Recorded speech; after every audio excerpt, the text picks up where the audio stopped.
Councilwoman Cataldi. Present. Councilman Cahill. Here. Councilwoman Wynn. Here. Councilwoman Wright. Here. Attorney for the town, DeMarco. Here.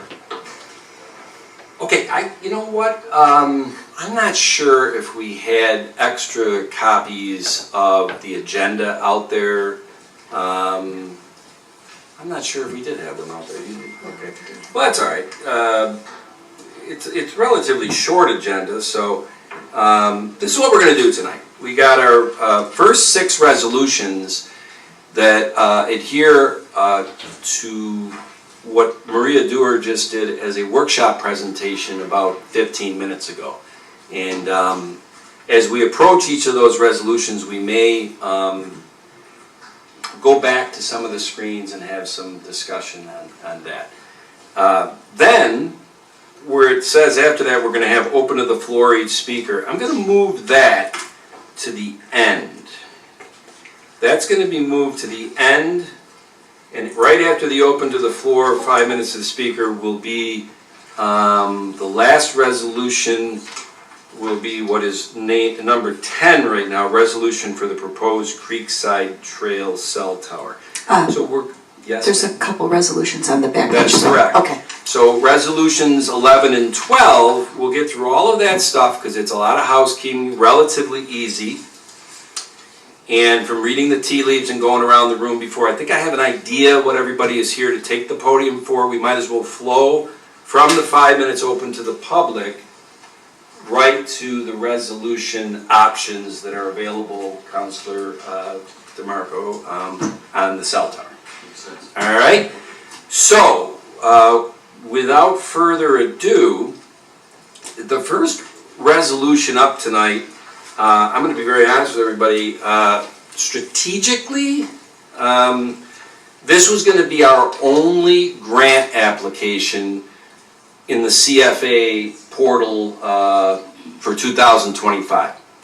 I don't want to repeat what Maria just said in her presentation, and people can look at the presentation. It's 22 slides, it's on the website, all that. And you did a wonderful job on it, Maria. Thank you. But strategically, we looked at what options and what availabilities we had as a town our size, a town of our affluence, and relative to the 905, 910 towns, whether you like it or not, we're a more affluent town, and that grades against us when we apply for certain grants, for a lot of grants. There are a lot of them in the state are geared more toward, I don't want to say impoverished areas, but lower annual average incomes than the town of Webster. But we looked at that Sandbar Park grant, and with our counsel of Gene O'Connell Associates, the firm that we had engaged back in October of 2023, to coach us through this the strategy of applying for grants, because it's not just, you can't just throw everything up against the wall and hope that that's gonna work. Actually, that hurts your chances because you're competing against yourself, and the state is grading you, and they might look and say, well, they're applying for 72 grants here and they're not going to get any. There is, I'll call it the 800-pound gorilla in the room. I got good news and bad news. In April of 2024, Governor Kathy Hochul came to the Fairlife ribbon cutting here, Coke Fairlife. I'm sure everybody is aware there's a large production facility being built here in Webster, and announced that the town got a $20 million grant to help with our wastewater sanitary sewer plant.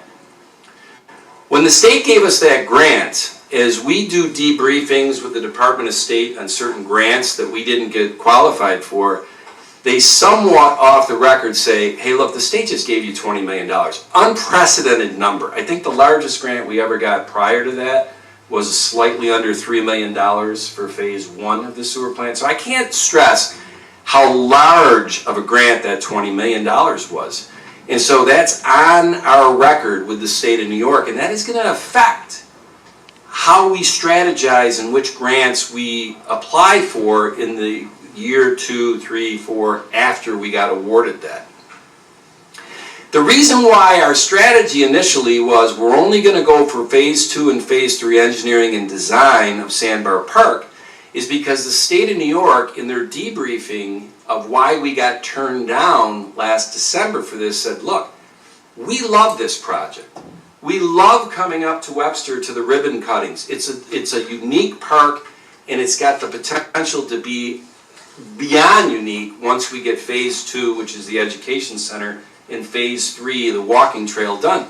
So they said, we're going to tell you, what we suggest you do is apply in June of 2025 for the engineering and design of phase 2 and 3, and then we feel like, you know, we can award you that, and then you can start putting the construction of it together in 2026 and apply at that time for the construction end of it. That made sense to us. And so we said, look, you know what, we don't want to convolute this, we're going to go for that grant. And at that point we said that's all we're going to go for. Over a period of months, we had different departments with different needs, and to be very honest with you, the different pressures that came that is very, that a government gets that a private industry doesn't. The salt barn, for instance, we were putting together something for a salt barn washing station, and social media said, why aren't they applying for the $600,000 grant with WQIP? Other towns got it, like Orchard Park and this and that. They did. So now we got to look at that. But as we look at that, all of a sudden we got a pump station in the sewer plant that needs money because we just got turned down on a federal earmark grant that we went for. So let's go to New York State and ask for it. And Shipbuilders Creek we got turned down for. Those 3 grants are all out of one pool of money. So I want to make sure everybody understands that if we apply for all 3 of them, we are competing against ourselves on those 3. And so that is, it's something that the board could sit there and basically say, well, let's do a resolution and just say, we're applying for all 3 of those, or we're applying for none of them, or we're applying for 1 of them, 2 of them. We could do these resolutions individually. There's a lot of options we have there. So, you think I've confused the issue enough there, Counselor? All right. What looks ostensibly very simple. Make a motion, get a second, get 5 votes to say yes. 28 days from now, we apply for all these grants. It's not that simple. If I had a crystal ball and I knew exactly the strategy that would put us in the best position to get awarded 1, 2, 3, 5, 6 of these grants in December, life would be easy. Life would be easy with a crystal ball. We don't have it. So we go out to subject matter experts like Gene O'Connell Associates, and we got that counsel.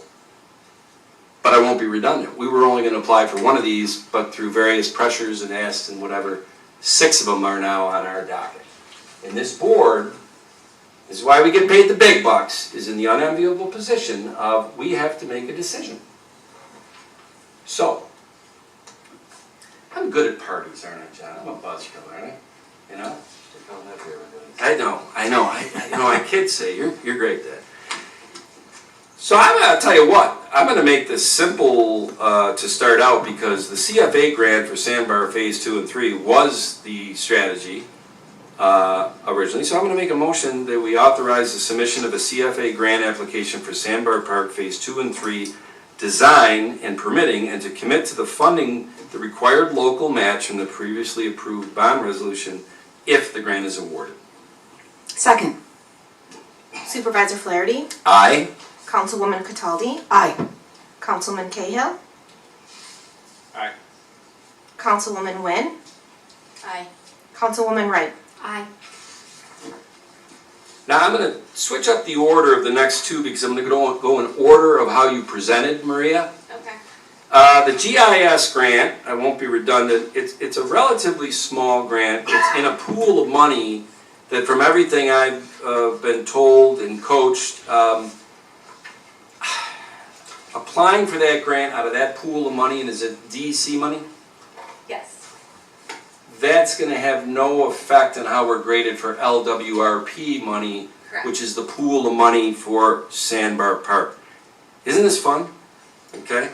Who's on first, what's on second?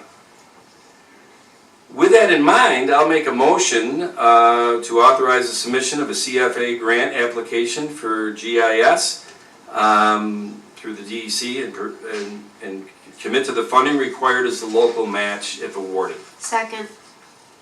Supervisor Flaherty, Aye. Councilwoman Wright, Aye. Councilwoman Cataldi, Aye. Councilman Cahill, Aye. Councilwoman Wynn. Aye. Now the third one, the amphitheater on the recreation department site, I think what's got to be understood there is that's part of a bigger project, the Reimagine Webster, which is a Village of Webster initiative, and the scope of area, or the meets and bounds of that area, is mostly the Xerox campus, but there is a sliver of it, about 10% of it, that is the town's, which has the rec center on it. So because we're part of that, it was a major milestone that we got awarded a certificate. I should have brought it, John. The thing's this big. I got it from the state. It came in like, we got the BOA.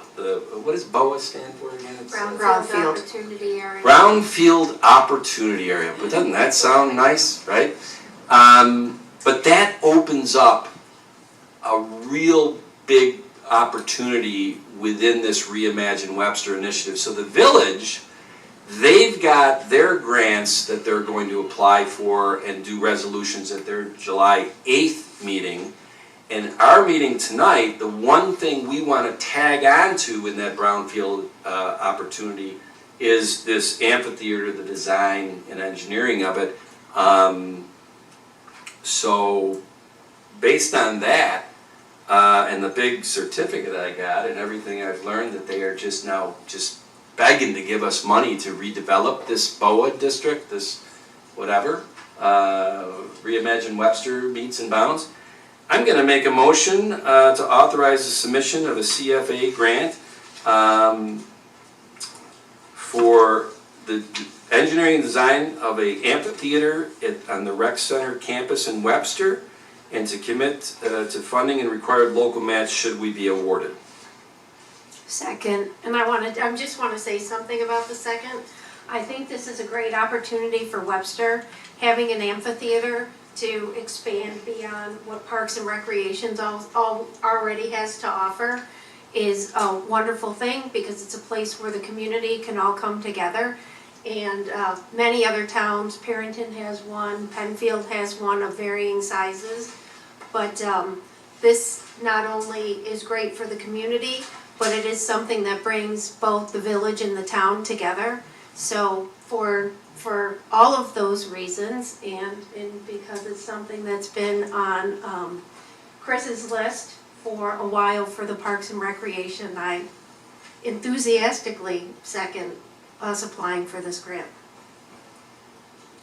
Supervisor Flaherty, Aye. Councilwoman Wright, Aye. Councilwoman Cataldi, Before I vote, I think the supervisor might have been, in his words, exaggerating to make a point. Were they really begging to give us money? That's okay, I vote yes. No, but I will tell you this, that Leanne Kimber, who's been in here, who's the acting executive director of WIDA, said you cannot imagine how big a milestone that is that we got the BOA certificate from the state, because that just opens up the opportunities for this money. Whether that means the state's begging to give us money, that might have been taking some liberties. Okay, I vote yes. Yeah. Councilman Cahill, Aye. Councilwoman Wynn. Aye. Now, we have a lot of people in the crowd tonight. You're probably sick and tired of hearing my voice. I know I'm sick and tired of hearing my voice.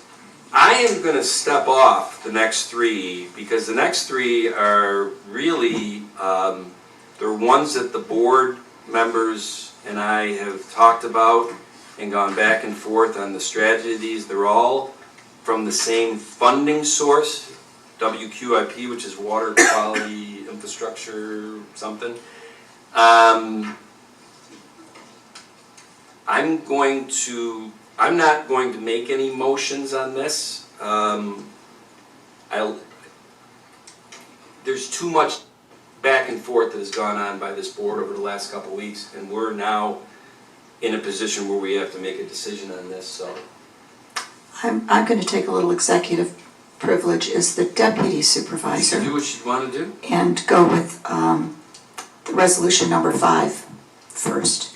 And I would make a motion related to the Vosburg pump station. We apply for a grant to fund the dire need to upgrade that pump station. The town is asking $2,671,875 of I believe it's a $600 or $700 million or $6 or $7 million project.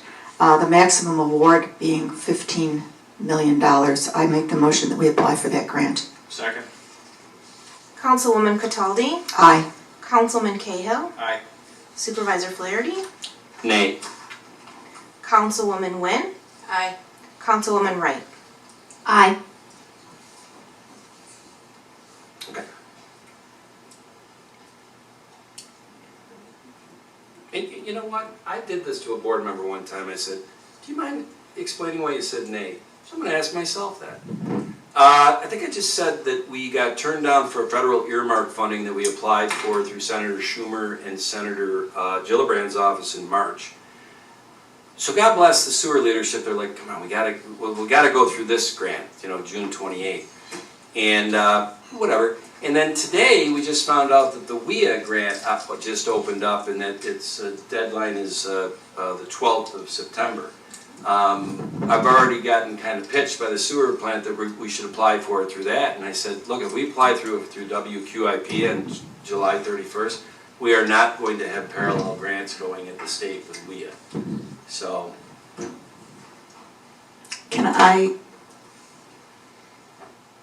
I did not get that pitch from the sewer department. I did get that there were an open portal for September with QIP. I did send out an email asking what projects. WQIP, I'm sorry. Water infrastructure, Yes, whatever. we have. I did not see that communication to take that into consideration for I'm that. going to take some liberties on that. I know, Maria, you're asking the sewer leadership, like, what do you want to do with WIA? Yeah. I might have, I think I know what, I just went through this, Patty, I hate to say it, with the federal earmark and WQIP and overlapping whatever, so, I'm usually one of those people that past performance usually dictates what the future's Okay, I'm going to stand by my resolution. So, okay.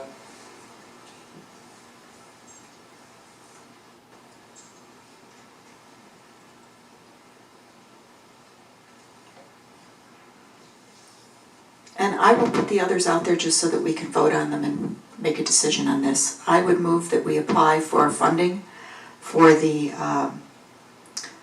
highway salt barn. Second. Councilwoman Cataldi, Aye. Councilman Cahill, Aye. Supervisor Flaherty, Nay? Councilwoman Nguyen, Aye. Councilwoman Wright. Nay. That's a pass, right? 3-2 pass. Yes. We will be applying for that grant.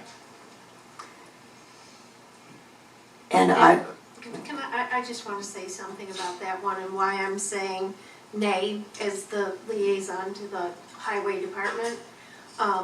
This is a much smaller grant and they're all coming out of the same funding source, and the likelihood of us getting all 3 of these grants is very slim to none. So if we are going to go after one of them, I would like to go for the larger one, which is Vosburg. As far as the federal grant, and maybe I missed this, and I'm sure I did, I thought they never opened the portal, or that the funding source was completely taken away, as opposed to we weren't awarded that as a grant.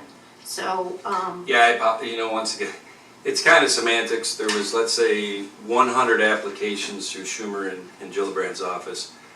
50 of them got to the second stage. We weren't one of those 50. To me, that's tantamount. We got turned down for that grant. that's fair, that's fine. But that's why I voted, if you want the nay explanation, that is why I'm voting nay for the salt barn. Sure. And the reason I'm going to make all the resolutions is that as you say, we don't have a crystal ball. But I also feel that for every grant we do not apply for, we will never receive funding. And perhaps I like to think that the glass is half full rather than if we put too many in, we'll be denied all. But I say give it a shot. So I would move that we apply for the grant for Shipbuilders Creek. It's one that we applied for last year. We were turned down because of a couple of technicalities, and that grant is pretty much almost written and ready to go. So I'm going to move that we continue with that grant application for the restoration of Shipbuilders Creek.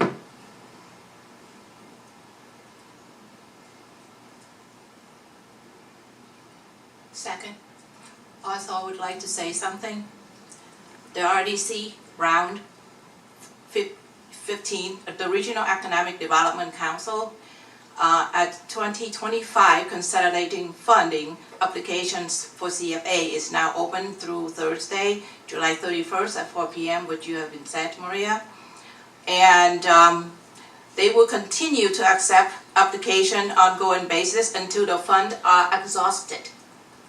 Since 2011, the IEDC have been cornerstone of the bottom-up approach of economic development that allow the state 10 regional council to support projects that advance strategy, regional and statewide priorities. And also 2025, the governor, she granted $150 million advancing collaboration for high impact initiative to economic visions, expansion, competitive achievement aim to empower the REDs to advance catalytic economic development project back to enhance implement funding and jumpstart regional growth. So I think that we should apply for the grants that, and continue to apply for the grants that we may get turned down, but again, they may open up the portal and we may receive it. Like Patty have said, if we do not apply, we don't know what we're missing out. So therefore, we continue to pursue. Grant writing is also is very complicated, and it takes a lot of sophisticate, like Maria said, you know, or some believe in luck, but I believe in the ability and the capabilities of the grant writers to get us the grants that we apply for.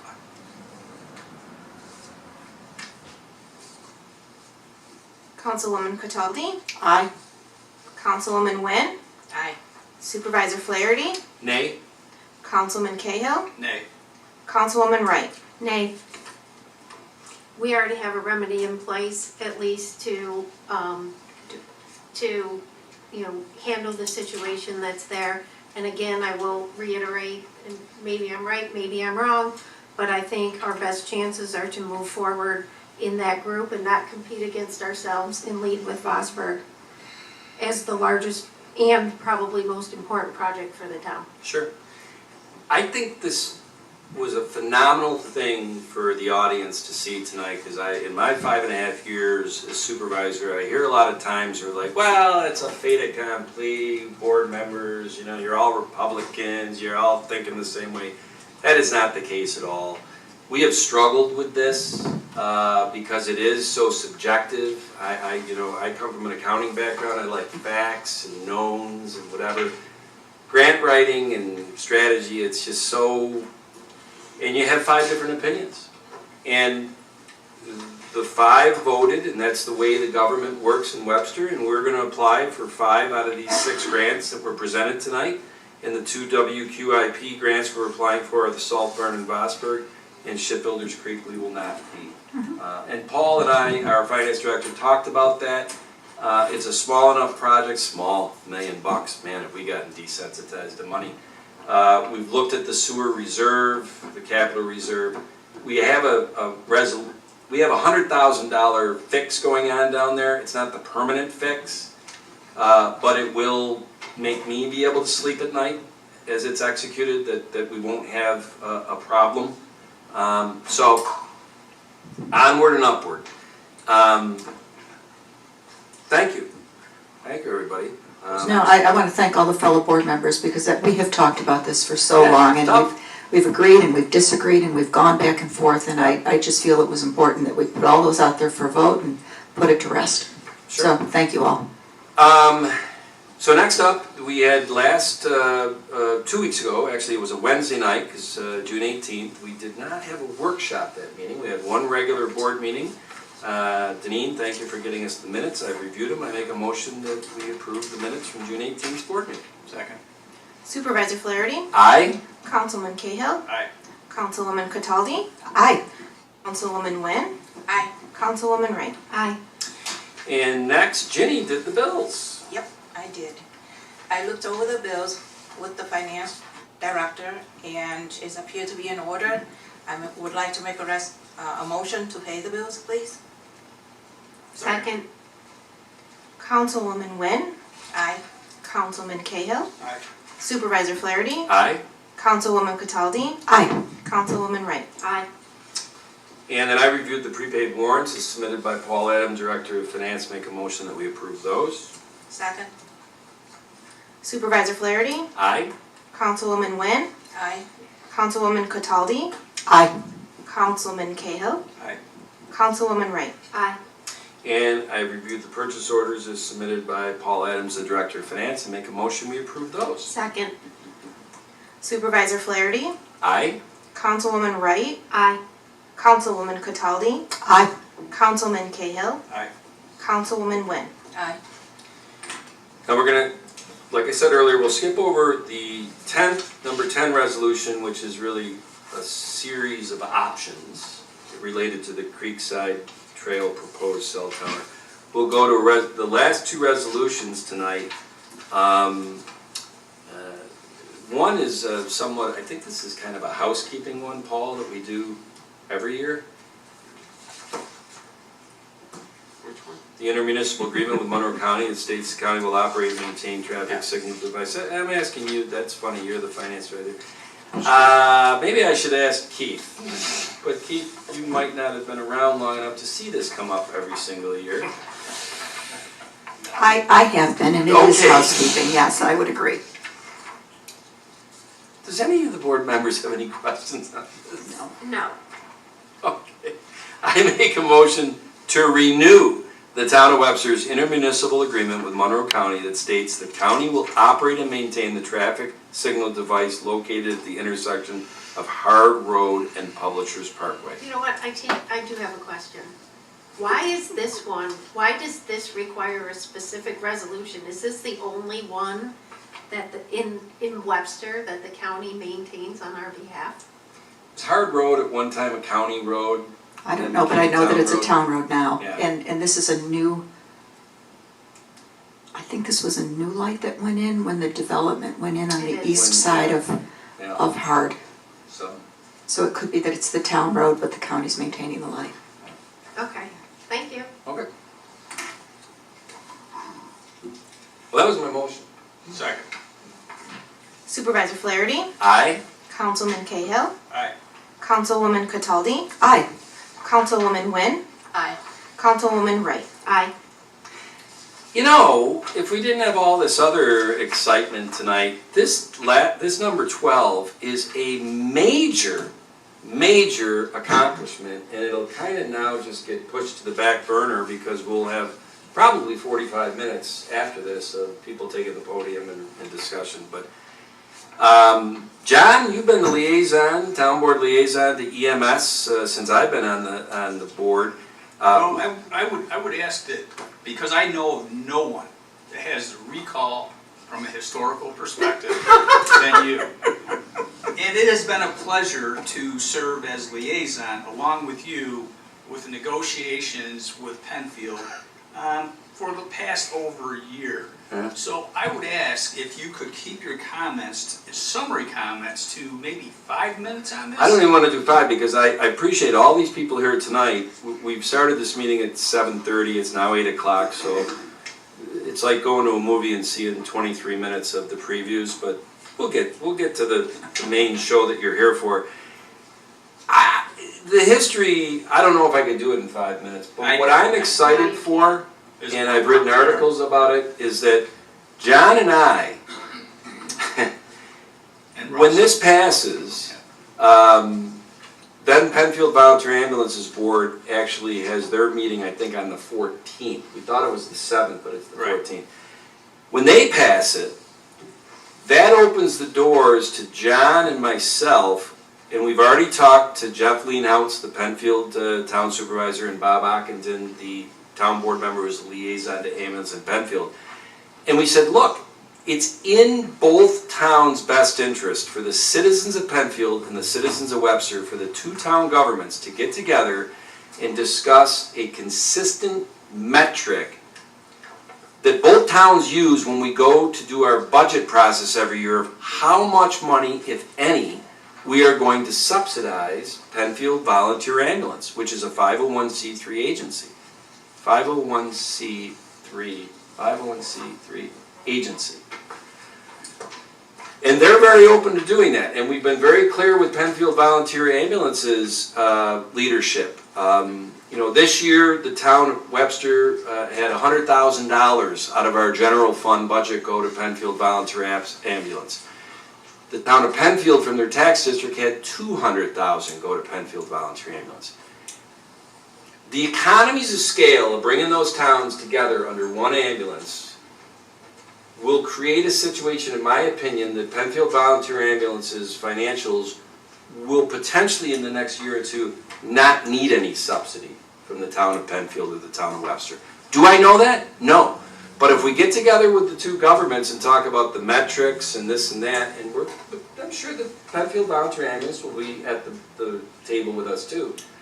But it's very possible that those metrics that we come up with, consistent between the two towns, once we get the next year or two of audits and tax returns from that ambulance company, that now goes from 7,000 calls to 11,000 calls, it's very possible with some of the other legislative changes that have got them getting paid directly from insurance instead of all that stuff, Jen, they may be able to stand on their own 2 feet. And that's a win for the Webster residents and a win for the Penfield residents. And to me, I'm looking forward to that, Jen. Well, it's a significant savings already to the residents of the town of Webster, because we were looking at a potential of $800,000 A year. Expenditures per year. Yep. So a lot of the work that has gone into this, it's been pretty monumental. Give Penfield a lot of credit because, they took and pretty much doubled the area that they were covering with their existing employees. And, they took on additional employees from the previous EMS company, and they've done a tremendous job with respect to service. So I'm looking forward to, as a matter of fact, I'm going to put a motion together. I'm going to move that we authorize the town supervisor to sign a 5-year contract with Penfield Volunteer Ambulance on EMS services for the town of Webster. Second. Councilman Cahill. Aye. Councilwoman Wynn. Aye. Supervisor Flaherty. Aye. Councilwoman Cataldi. Aye. Councilwoman Wright. Aye. I thought that John might break out like the hat. Didn't you get the hat from them that is the new brand, the Penfield Webster Ambulance? I have it in my house. These guys, it was part of our deal with them. They're going to rebrand. They're our hometown ambulance. They're going to be called Penfield Webster Ambulance. Is that? Yeah. I think what it is. You have the hat. So we're in the meeting, a little sidebar here. So we're in the meeting talking about the last steps of the contract, and it gets brought up that they have hats and shirts that say Penn Webster Ambulance. And I'm like, okay, can you get me a hat? His eyes immediately start rolling. That's why he brings this up to me, because I'm kind of a hat guy. But John's all about the swag. He is. yeah, He got it. Yeah, he went right upstairs and came back down with a hat and 2 shirts. So without further ado, I know in the last half an hour some more people came in, so I want to see who wants to speak as we move toward the open of the floor, where each speaker will be allowed 5 minutes. And so I'm going to leave the podium right now. Mark, sorry about this. I know you won't be able to see me out there, but I'm going to work the crowd and get who else wants to talk. And I also want anybody that came in late, hand out the handout. Hand out the handout. I mean, that everybody else got with us here at 7:30. So, let's see, I'm trying to go by facial recognition. Let's do that. Okay, are you speaking tonight? So let's put this right here. When you sign in, all right, when I sign you in, if you get down to the name of everyone over there, that's like a box, I don't want to speak, we don't make you speak. So this kind of slots you, this is like, if you want to speak, you come up.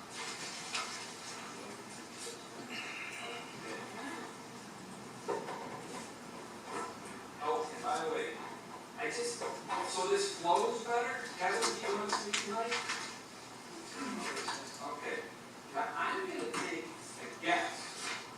Kevin is not here to talk about the cell phone. Then I'm going to take a guess that Dave Malaki is not here to talk about the cell phone.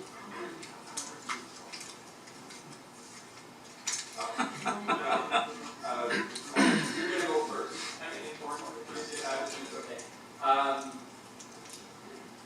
You want to speak? We have seven. Okay. You want to speak? You want to speak? Okay. Then you sign in.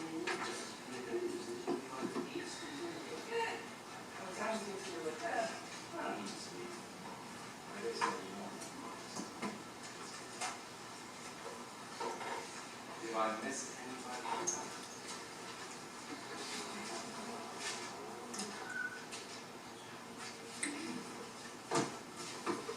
And you're gonna say, yeah, good show. Right? You gotta see how the sausage is made.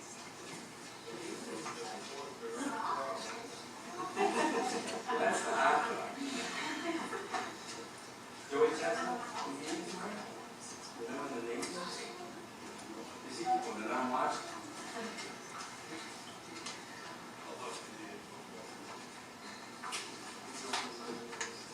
We don't get 10 minutes. You gotta use 5 minutes judiciously. If you got 90 subjects, you gotta average 37 to something. All right. Then,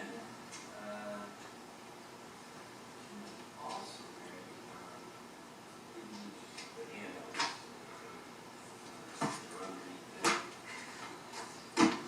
Explain that. Blue.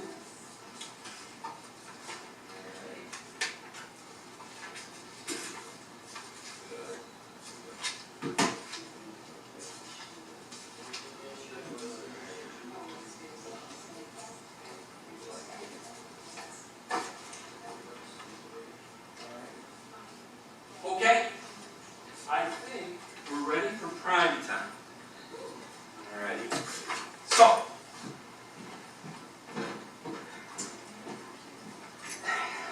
Deneen, I'm doing my best. I know this is good for your minutes. So we are starting the open to the public at 8:09, and the first speaker up, well, I just want to give some rules of how this works. God, it sounds terrible, rules, but you have up to 5 minutes. Please don't put me in the position where I have to say you're at 4:45, 4:50, because there's no nice way for me to say that. I always come off as a jerk. We've tried so many different ways to monitor that it doesn't come off that way, but it's just a tough position. And hey, I got some executive privilege running the board meeting. I also have that, I have to oversee that, and it's not fun. When we were here on June 5th, I said to the Rivingtons, I said to Teresa, I can't believe how in sync they are. Each of them spoke for 3 minutes and 10 seconds. I applauded them that they were so far under the 5 minutes and never putting us in that risk that I had to shut them down. So I hope if you have written statements and you've timed it, but please be cognizant of that 5 minutes. With that being said, our first speaker is Kevin Lockhart.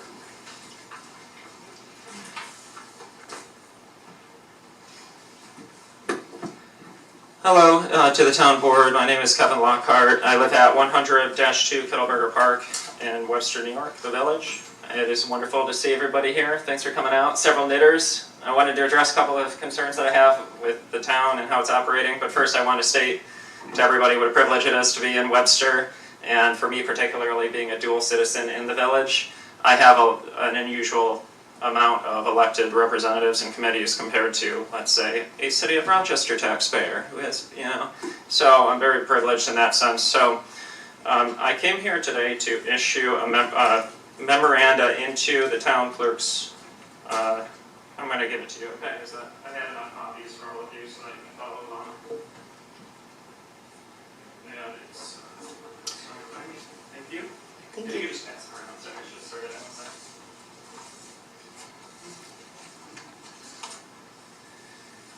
In today's Webster Herald, which you can subscribe to, that's how I keep track of a lot of what is going on in Webster, there was a letter to the editor that is relevant to this meeting.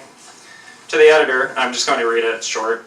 As a village taxpayer, I am beguiled that the town of Webster continues to reference a comprehensive plan steering committee intended to steer the development of a new town comprehensive plan that aligns with New York State's smart growth standards. There is, as of July 1st, no town-approved resolution indicating that such committee has been ratified. According to New York State Town Law 272A, a town can only create a special planning committee like this if the town board passes a formal resolution in a public meeting. The town of Webster does not recognize the Comprehensive Plan Committee's steering committee as being lawfully formed because the town board has not yet passed a resolution forming it. To be clear, the town is not required to appoint a steering committee, but by choosing to do so, they must follow the proper procedures in creating it. Therefore, the town must 1. Formally approve the committee by resolution. 2. Specify the scope, powers, and membership of the committee in that resolution. In conclusion, I call upon the town of Webster to open the application process to all and formalize the meeting through proper legal procedure. This is a very important task that should be exercised with care.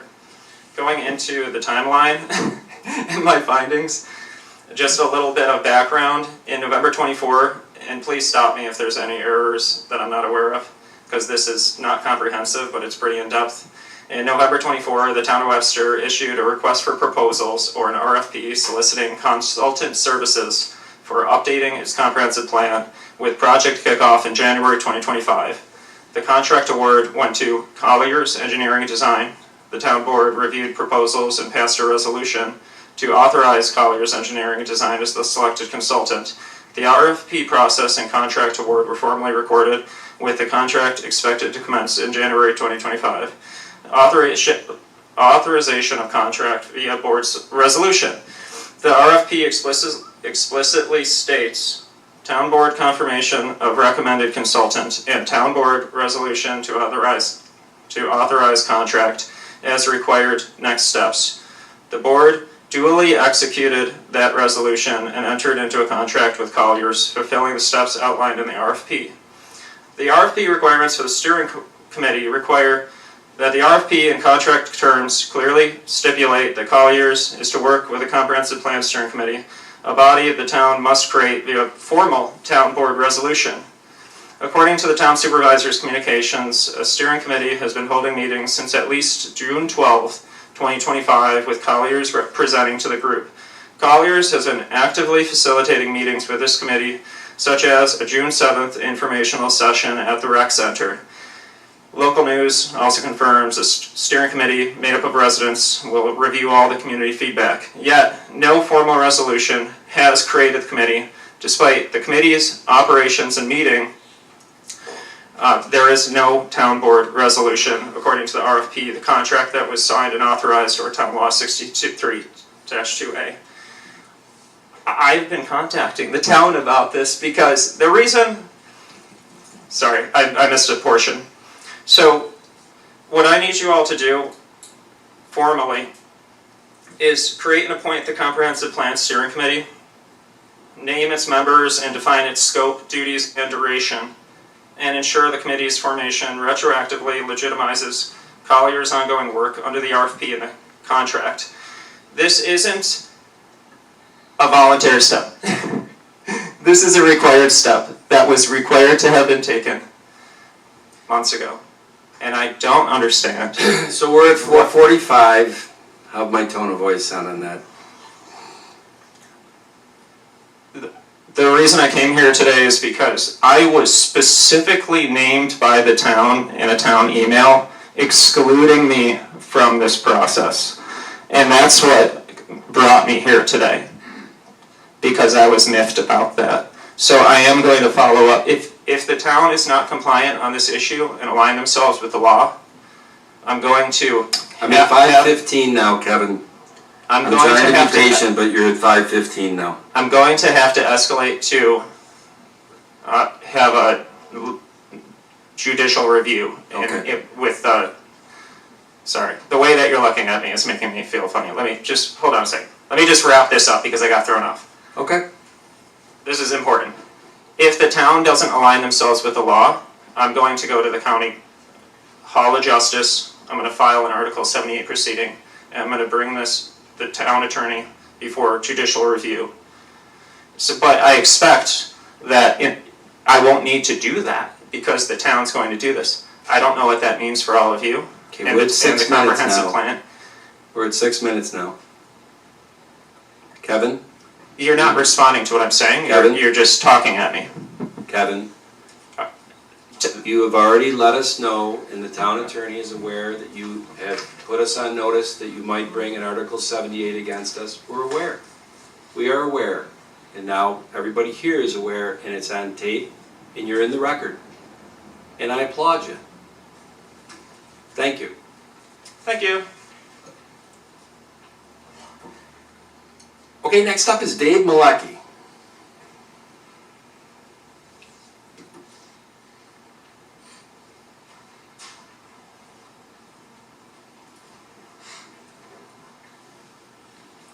Hello, I'm Dave Malecki. Can you hear me? Sure can. Yes. Good. As I know, I tend to talk a little quiet, but maybe with all the emotion today, I can talk a little louder, I guess. First of all, sorry to name, but this is going to be a little longer than my last speech. My last speech was, Bridget, 24/7, 365. You got any questions? It's the same speech. No questions this time? Okay. But I have a question. I said that same thing before, and a few other things, because there was a discussion after. But the Bridget message didn't get into the minutes, and I was a little disappointed in that. Not just at you, Denny. It's going to look like it is at you, but there's 5 people that voted on that. Every single one, or maybe 4, I'm not sure if you were there. I don't believe I was, but I have heard the message. But anyways, you know, I was really disappointed I didn't see the Bridget message there, because I felt that that was, let's say, not fair. But since I do have a little bit of time here, I want to talk about cell phones.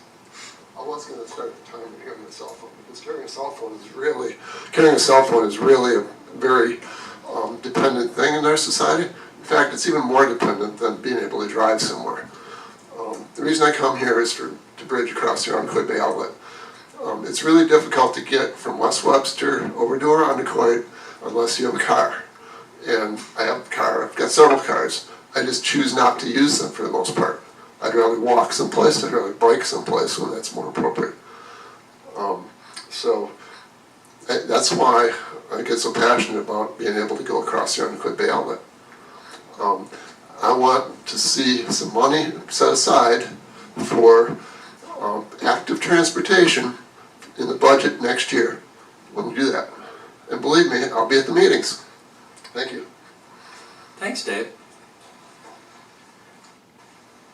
Okay, now we have 7 more speakers signed up. But like I had said, as we go in order of them signing up, if they decide that they don't want to speak, we don't make them. But let's, for the time being, assume that all 7 do speak.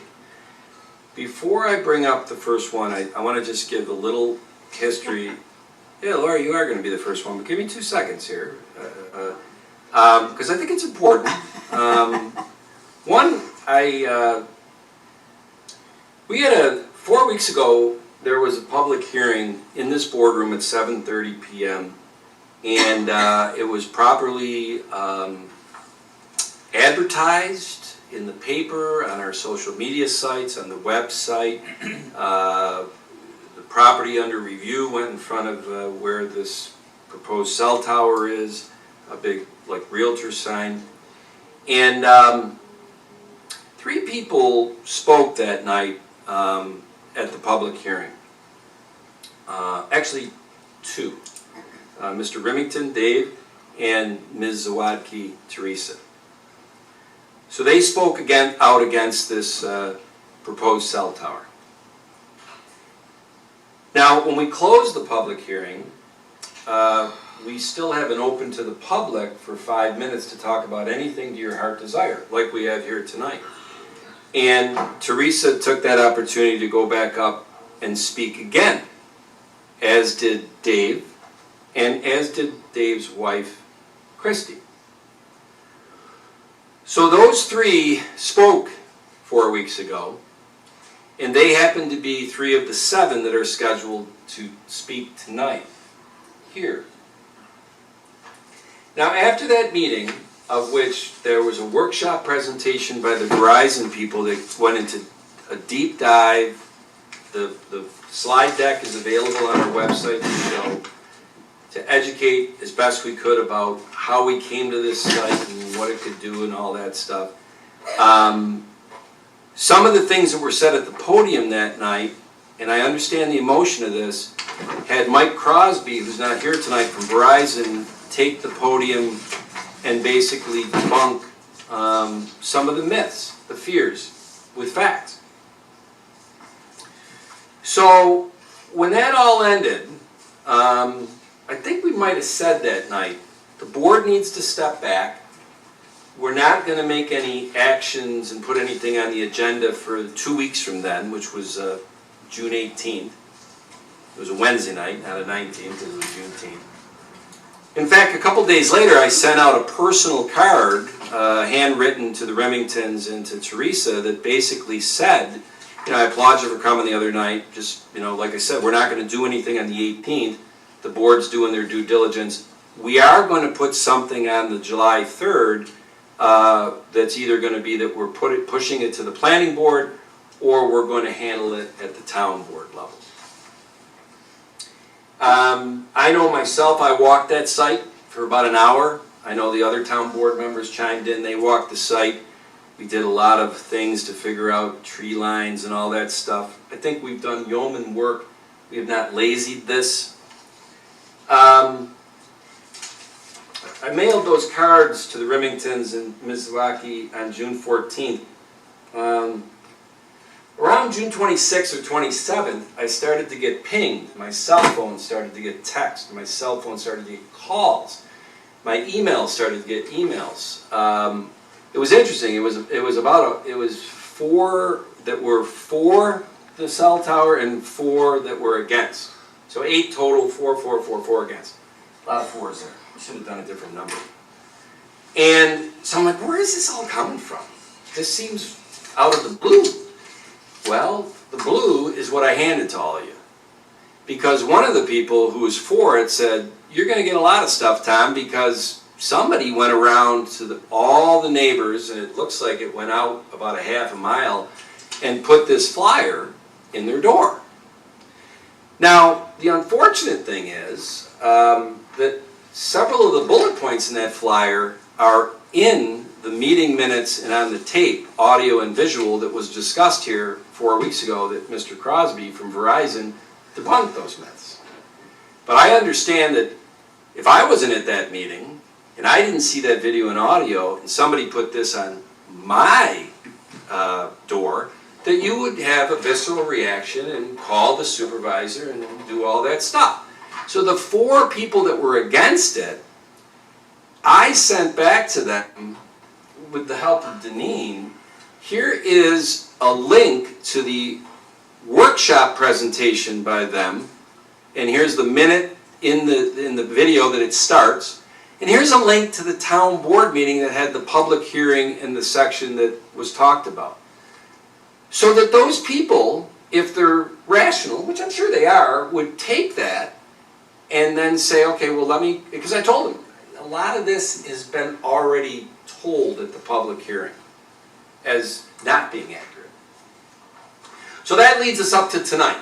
and whether that changes anybody's minds about whether they want to take the podium and what they were originally going to say, especially if it was based on this, I don't know.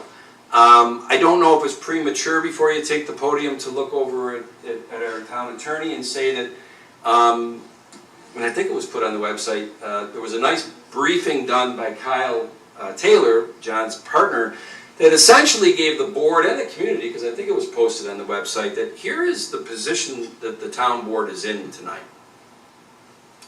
Because the site is owned by the town, it's where we have one of our sewer pump stations. Correct me if I'm wrong, different from 3 years ago when we were doing a cell tower down on the corner of Pellet and Lake. If you ever driven down Lake and you go by Pellet, you see that cell tower now. That was a private owner that was leasing to Verizon or one of your resellers, whatever.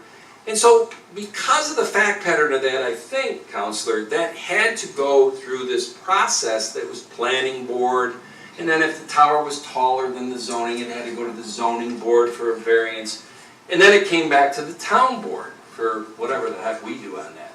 So it bounced around from board to board, and the people that were against it spent 3 or 4 months following around public hearings and speaking on the podium. We found out on this one that there is something called Monroe Doctrine or Monroe, something like that. The Monroe Doctrine was isolationist in 1800, but whatever.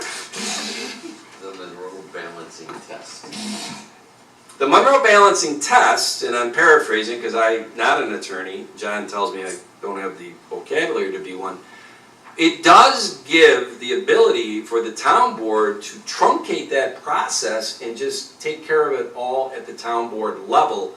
And like I said, it's because it's our land, it's municipal land, and there's a couple of other, what do I want to say, there's a couple other criteria, that's more than a couple, that this fits. And I'm going to stop there because I think some of the other things that tie into the process of a cell tower approval at the town level and the number of days that it has to be, the answer has to be done by a certain amount of days from the formal application, and if the town is like kicking the can down the road and bouncing it from board to board, then the FCC gets involved, and there's a component of the federal government trumping all this. Telecommunications Act. The Telecommunications Act.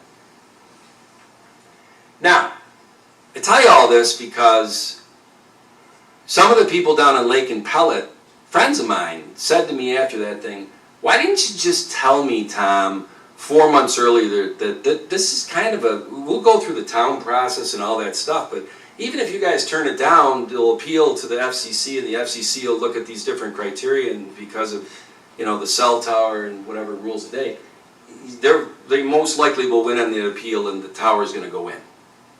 And I said to my friends that lived down there, because I didn't know that. And as I was learning as we went along, by the time it came back to the town board, that's when it came up. And I remember Barry Dean was in his last 3 months as a town board member, and he sent me an email, and you know how much I'm fond of Barry, because Barry doesn't mix any words. He goes, I would have liked to have known, you know, prior to going into this freaking song and dance, that at the end of the day, it's a rigged game. And I said, Barry, I completely agree with you on that. Anyway, with that being said, the town tonight, when we're all done, is going to either take care of it under its own, under the Monroe test, and it'll be done tonight, because there's 3 resolutions that basically wrap it all up, I think, John. The town can reject the tower. Well, that's And the vote. third option. Can follow the town law and go through the 3 boards, or at least 2 boards, if necessary, or apply this balancing test. Well, then there, I don't want to jump to the punchline on this, but John, we can say we don't want to do anything tonight. We got to really think about this, right? So we can kick it to the 17th to do anything. That's one option. The other option is do the 3 resolutions under the Monroe tonight and be done with this, all right? And I don't mean to sound flippant, and that might sound bad to the residents, like, oh my God, be done with it, whatever. Hear what I just said. I do not want to drag the residents through an elongated process that is just going to frustrate them more and more when potentially, at the end of the day, even if we're the champions of you, the FCC can step in and say, because of the coverage and the population and this and that, you know, and if you apply for them, and it's gonna go there. Or, we can kick it to the planning board and say, you guys go to the planning board's public hearing and tell them what you think. And then they gotta kick it to the zoning board because of the height, and then you can go to that public hearing. So that's our options. But planning board, zoning board, it ends up back here. So you'd all see us again in 3 or 4 months. But it would come back with their recommendations, would it not, John? I'm sorry, I didn't get the question. If it goes to the planning board and subsequently to the zoning board, before it comes back to the board, it would come back to the board with some recommendations as to whether they. It's exactly what happened at Pelton Lake. Is that correct, John? Well, again, if you choose the balancing test, you get to immunize yourself from the other boards in the zoning I understand process, that. right? I totally get that. I'm just saying, if we do send it to the planning board, subsequently the zoning board, then it comes back to this board, correct? Yes.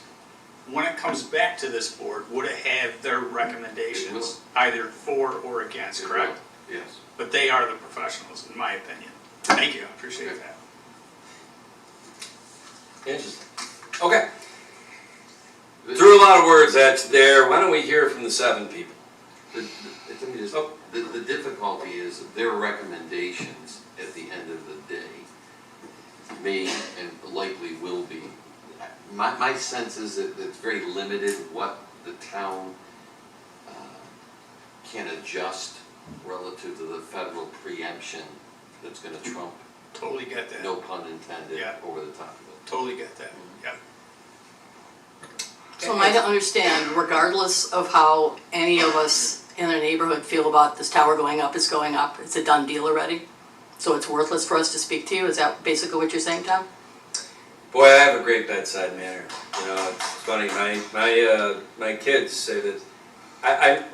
Honestly, I am trying to save the heartache. I think that the FCC, if you go and do the that. I understand we need a can cell go- tower. we can go all I these don't different understand routes. why it specifically has to be in a residential Yep. dead end. Well, it's on town only. I understand that, Yeah. there's town owns a lot of land. We're gonna start the timer. So let's do that. And I'm gonna just say I now like how you get your 2 seconds I've can tried take to- 15 minutes and All my right. 5 minutes start. That is correct. I mean, You are the town supervisor. well, you know what? You would be a great town board member, and then you get more than 5 I am minutes writing to talk. To- All right, let's I start. am saying, I Let's am start. profoundly concerned about where you're putting this. We have a very tight neighborhood community. I'm not going to take this away from your time, but we need your name and your address. My name is Lori Barr. Thank I you. live at 1213 Creekside Trail, Perfect, continue, kitty Lori. corner across the street from where they're gonna build the 100-foot Okay, tower. continue, thanks, Lori. I understand the need for cell service. I believe this location is not appropriate and will have negative impacts on our community. Our neighborhood is very tight, lined streets, well-maintained home, peaceful atmosphere. We do not have lots of trucks and cars. The property that you're speaking about currently only has a water truck that goes up and down the street twice a day. A large industrial cell tower would be an undeniable blight on our landscape, permanently altering the aesthetic appeal and disrupting our environment. Furthermore, the introduction of the structure could lead to concerns about property values and overall residential character of our neighborhood. Our homes are not merely structures, they are part of our community defined by our peaceful, family-friendly ambience. There is lots of town land, like the water treatment plant that's right over on Wall Road, that's just a hop skip from us, and that seems to be a whole lot more suitable location for a cell tower and a lot less intrusive on our residential areas, and would provide the same needs without negatively impacting our quiet neighborhood. I respectfully request clarification on why this alternative location has not been considered or prioritized. Placing this tower on this vacant, less visible, non-residential site would address the service needs while preserving the unique character and quality of our life in our neighborhood. I urge you, the board, to reconsider this proposal. Our Mill Creek community has over 50 kids that gather every Halloween. We get together, we do food drives, we do all kinds of stuff together. And as you can see from our attendance here, all of us are opposed to this. Thank you. Thank you, Lori. Thanks, Lori. That was less than 5. Good job. Next up is Teresa Zwacki. All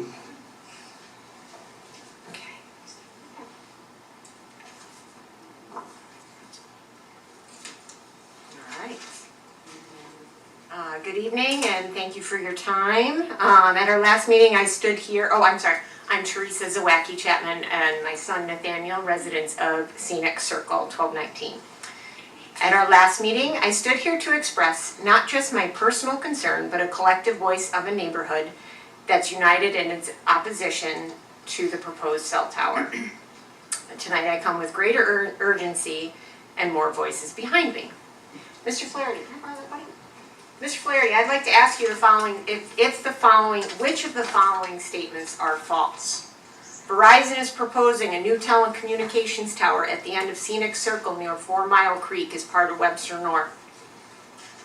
Cell towers can reduce nearby home values up to 20%. Fact. There will be permanent visual disruption. There will be a tall monopole, fenced equipment pads, and underground utility lines. True or false? I think that's true. There are environmental safety concerns. Construction near 4 Mile Creek threatens wildlife and natural runoff patterns. There will also be ongoing maintenance. Lighting and noise will disrupt the long term. There are unknown long-term health risks. Scientific research is still ongoing about the exposure to this radiation emitted by cell towers. And a lot of us weren't informed of this proposal unless you read the Webster Herald or unless you sign up for or you were looking for it. Since our last discussion, more residents have come forward alarmed by what this tower would bring, not just in terms of physical presence, but its lasting impact and quality of life. What is especially troubling is the lack of communication and transparency around this project. Many of us, the people who live closest to the proposed site, were never directly informed. This is in my backyard. This is in their backyard. And this is in my neighbor Pat's backyard. Yeah, you put a sign up. But nobody came to my door. Nobody came to their door. It's in their backyard. Many of us found out also through neighbors or by chance. And that's how major decisions that affect families, schools, and neighborhoods should be handled.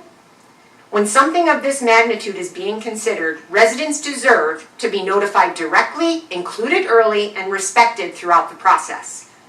And I'm going to ask you plainly, would any of us, especially those of you sitting on this board, would you welcome a 100-foot cell tower industrial structure in your own backyard? Would you feel okay and safe if your kids and grandkids were playing down the street under more traffic, noise, unknown health risks? Would you? This isn't an abstract concern. Within a 2-mile radius of this proposed site, maybe it isn't proposed, maybe it is the site, we have 3 elementary schools. This means hundreds of children are playing outside, developing minds and bodies. And there is proof. There are studies out there. As a follow-up, I'm going to email each and every one of you these studies that have shown the developmental impact that this has on little kids like my son and like these children in here. Beyond long-term health risks, we must add the traffic and noise. Towers like this require regular maintenance. That means vehicles coming in and out at unpredictable hours, disrupting what is currently peaceful, family-centered area. We can't ignore the impact of our local wildlife. Nesting, migration, and habitat are real and documented side effects of these installations. This is not about one street or neighborhood. It's about the precedent it sets. Do we want to be a town where these kinds of structures are quietly approved without full transparency and full thorough review? Or do we want to lead with integrity, preparing our neighborhoods the same way, protecting our neighborhoods the same way we would protect our own families? It's to you. You know, all of us here are not saying no to better cell service. There's also a site, it states that you can call 911 at any time. You don't need a signal for that. So Verizon's comment in the last meeting that residents were saying they couldn't call 911, that is false. What we're saying yes to is safety, caution, and smart planning. As Lori mentioned, there are other locations that are less intrusive, less inhabited by neighbors and friends that could serve the same purpose without sacrificing our neighborhood's character. I'm asking you, please do not rush this. Review, pause, consider the people who live in the consequences every single day. Thank you for your service, and thank you for listening, Thanks, and Teresa. happy 4th of July.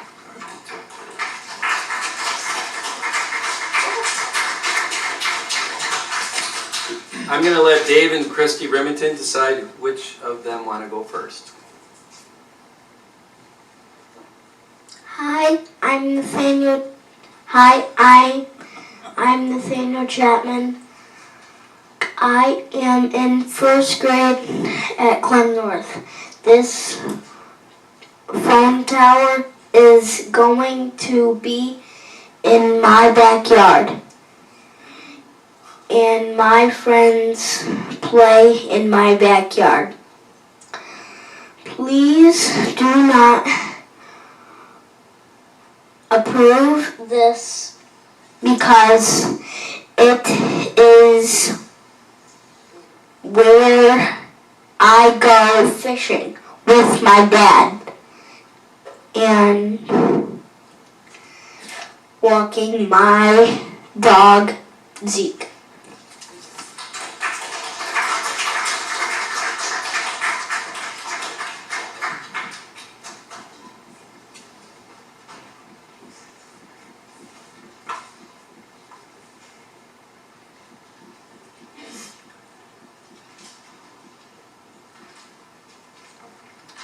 Hey everyone, hello again. Excuse me. So hello again, my name is Christine Remington and I'm at 1214 Creekside. I certainly won't be as eloquently spoken as Nathaniel and Teresa, but I did just want to share once again, as a member of this community, of this neighborhood, while my opinion and my view after the comments earlier may not necessarily matter any longer, I still want to share my opinion and I want to let the group know how we feel about this going into our neighborhood.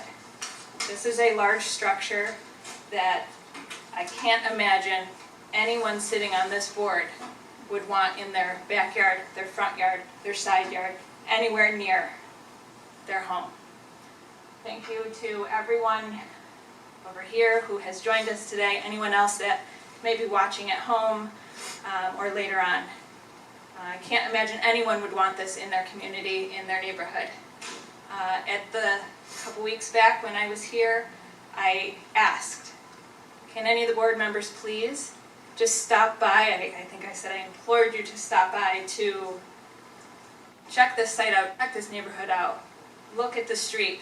I know I saw at least one person there, and I thank you for checking it out. I thank you for looking at it. It is a beautiful neighborhood. It is a very wooded neighborhood, tall trees, beautiful neighborhood, incredible neighbors. That having a large structure that I suppose could be decorated in some way. It was a comment I heard about, you know, it doesn't have to look like a cell tower. I don't know how that could be, but potentially, maybe. But I still don't know that you would want that in your backyard. I don't know that you would want that in your neighborhood. The Verizon workshop that was held a couple weeks back, though there is this sign posted, though there is information about this proposal that is on the Webster website, if you know where to look, if you know what you're looking for, if you know that there is this proposal, you can dig and search and scroll to different sites, and then you can find meeting notes or an agenda. But you need to know to look there. And that is frustrating as someone within the community to know that this structure is happening and there's been little communication about it, unless you know where to look, unless you have connections. So there was a comment at the Verizon presentation about the income from the leased property would go to the town for town initiatives. I am curious, and I think about that, what exactly does that mean? And so us as the homeowners, when our property value decreases, if and when we choose to sell, and our property values decrease because of this giant structure, any of that income, that revenue, would we be benefited in any way from the loss of the value of our homes because of the structure? The RF engineer, I believe he may have been from Verizon. I apologize, I'm not exactly sure where he was from. He made a comment about the antennas and the height of where the antennas were, and that based on how the antennas were positioned, is how I can understand it, based on how the antennas were positioned, they would emit less than 1% of the allowable level of RF frequency to get to the ground level. There has been such that I cannot find enough data to support that less than 1% is a safe percentage for those in the community that are nearby, whose properties practically touch this tower.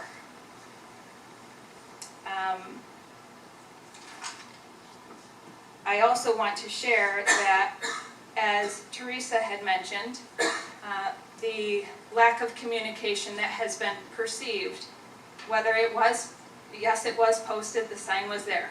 You had to live in the neighborhood in that surrounding area to see it. If you knew to go to the Webster Town Board site to dig and find and poke and go into different areas, you could find information about it. But if you didn't know about it, if you didn't know the sign was there, you didn't know that any of this was happening. So Dave, you're gonna get less time because your wife's at 5 minutes and 30 seconds now. Okay. Well, I appreciate Tom, you calling me on my time, but I just want the board to know, for anyone, if my opinion matters, if our opinions matter, there is a tremendous amount of concern for this project, the lack of transparency around it, the lack of communication, the impact this is going to have on all of our property values, the safety concerns, both health, or all of the safety concerns, health, safety, environmental, this incredible eyesore taken away from this beautiful park-like setting. There is where we are, this cell tower out here in this parking lot. Do you want that in your front yard, your backyard? Do you want to look at that every day? No, no one would want that.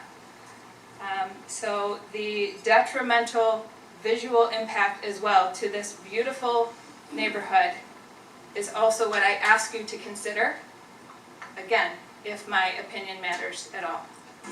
So thank you for your time. Thank you.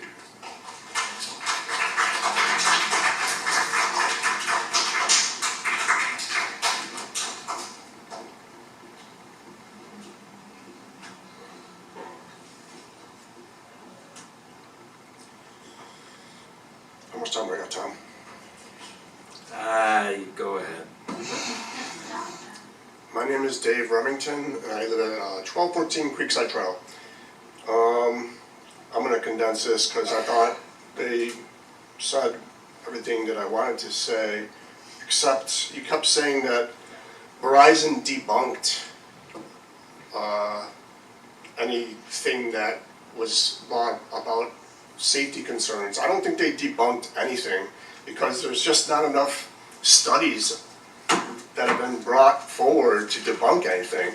And it was recently published 2 weeks ago by Make America Healthy Again. The report is the first official acknowledgement by the executive branch of the United States government that electromagnetic fields, EMFs, pose health risks. So even below the FCC exposure level guidelines, and in itself, this is groundbreaking. So they haven't debunked anything. There's not enough studies on it. They're rejecting cell phone towers being placed across America daily. In Maryland, a cell phone tower was just rejected, and they were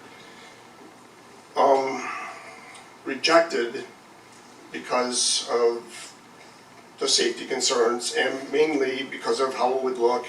But Phyllis Randall said, and I thought this was a great quote, to make a permanent environmental change for a short-term technology issue when you have technological advances that are happening every 5, 10, 15 years with huge advantages. I'm not going to do anything that is environmentally harmful for a short-term technological gain.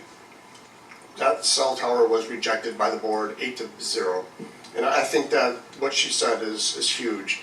10 years from now, there's going to be something that is going to replace a cell tower. We don't want to make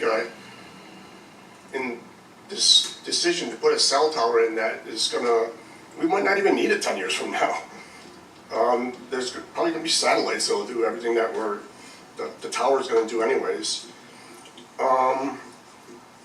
I feel more people would have been here tonight, but being that it's July 3rd and most people are off this week and they're traveling and away for holiday, there probably would have been more people here to voice their concern. I think the timing of this was, again, not that great. And that's all I have to say. Thank you for the opportunity to share my thoughts, and we don't need another cell tower. Thanks, Dave.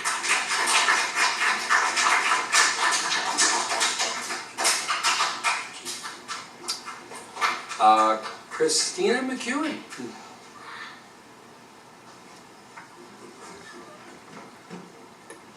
Hello. Did you want to say something?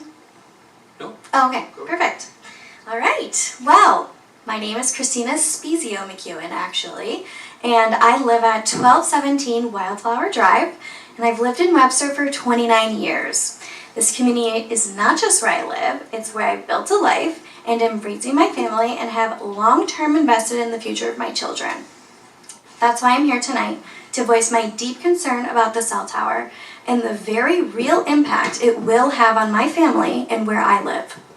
My 13-month-old daughter lives just 10 houses down from where this will be, where she will be growing up, riding her bike, walking around, and living there day after day. That's more than, a lot of people, and I just feel that's important to say. We chose this neighborhood for its safety, peace, and family-first environment. As they have said, we have many community events, Easter egg hunt, a Halloween parade. We get together for football all the time. It's very community-oriented. And I don't want to say that it's just an eyesore because it's not. It's all about health and the impact that it will have on our children as well. There are valid questions about the long-term effects and constant low-level RF radiation, especially on children. As a mother, I do not want to be in a position where in 5 to 10 years from now, 20 years, we should have been more cautious. Why put that risk on my child when there are alternative sites available? And that brings me to a very practical point. What about Xerox?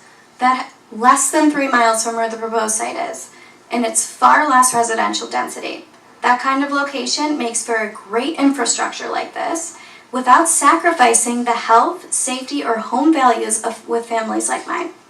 What about the water treatment facility that we brought up tonight? That's less than a mile away. Again, less of an impact. I'm not against technology or its progress. I use my phone every single day like everyone else. I work in digital media and I work from home at my address. And therefore, I understand the importance of connectivity. This decision is about where and how we move forward and whether we do it responsibly, with the health and values of our community and our neighborhood in mind. I know we need this for emergency communication and the future of telecommunication infrastructure, but why here? I need you to reconsider this location. Don't put the burden on families, children, and long-standing residents of Webster who have made this town what it is. We deserve thoughtful planning that balances modern health with the well-being of people who call this place home and our future generations. Thank you. Thank you.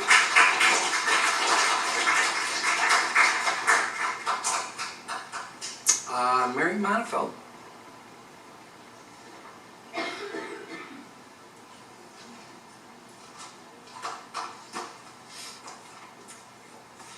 Good evening, one and all, council members, as well as neighbors and other Webster friends.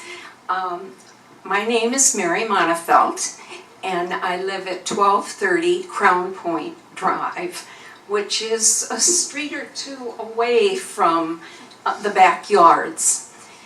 And I just want to let you know that I had no idea this was going on. None of the neighbors around me knew anything about it, and I'm sorry to say I don't subscribe to the Webster Herald, but I think I will in the future so that I'm more up to date. So the neighborhood is not aware. I'm sure you thought you were doing your very best to get the word out, but it's not out. I came tonight hoping to hear research and presentation about what this would really mean. And I'm sorry I missed the boat that it was prior to this. But it appears to me that you probably should consider contacting the broader neighborhood and having another presentation before you do this. I'm also a retired nurse who worked in the field of research, and my burning question is, what are the studies? What do we know about this? And how will it affect our health? And we know it's going to affect wealth, and we don't know. And I'm hoping that you, as council members, did some digging and you have some answers on this.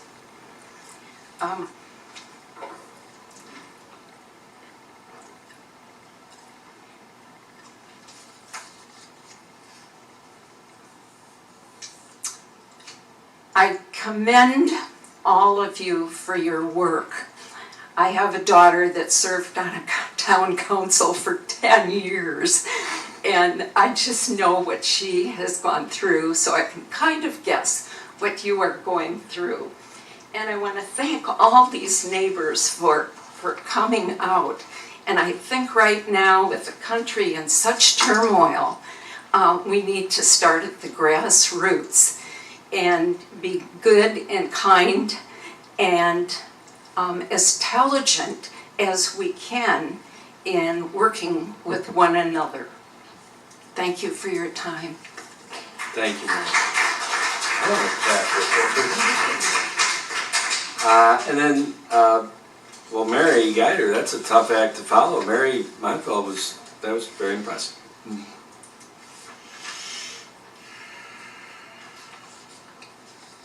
I wasn't planning to speak tonight, but my name is Mary Geider. I'm at 1218 Creekside Trail, and I think the lack of transparency is big. I agree with everything everyone has said in terms of the safety and all that.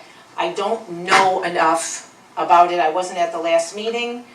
But I do know that I live right next to Dave and Christie, and I saw no sign, because it's a cul-de-sac, that's a dead end. And unless you have a reason to go down there, I'm not gonna ever see a sign. There was nothing in my mailbox.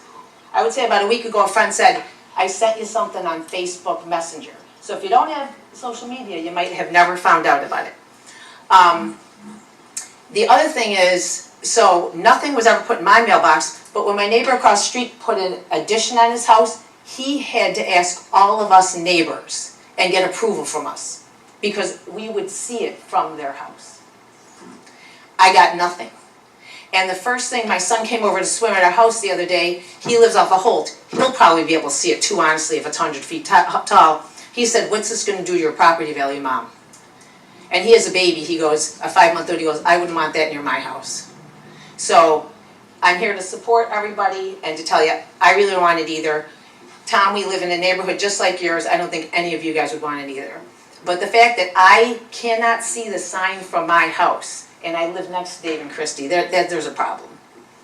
And no one told me about it until I was told, look at the message on Facebook Messenger. So that's why I'm here tonight. Thanks, Mary. Now, did anybody else want to take the podium tonight? Why don't you hang on for a second and go on up there.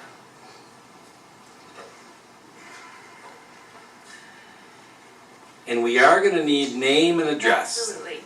My name is Stacy Schoen. I live at 1257 Wildflower. So I am actually the first house as you come into our neighborhood off of 250. So I had absolutely no idea that this was happening just down the street from us. I didn't, scroll through the website, searching and digging to try and find something. I had no reason to know to go and look. So the sign is nothing I would pass by, and I live in the neighborhood. It's way back in the neighborhood. I would have never known if Christy hadn't said anything to me. So that's the only reason that I'm even here tonight. I didn't know that there was a meeting 2 weeks ago to learn about all of this project. I had no idea.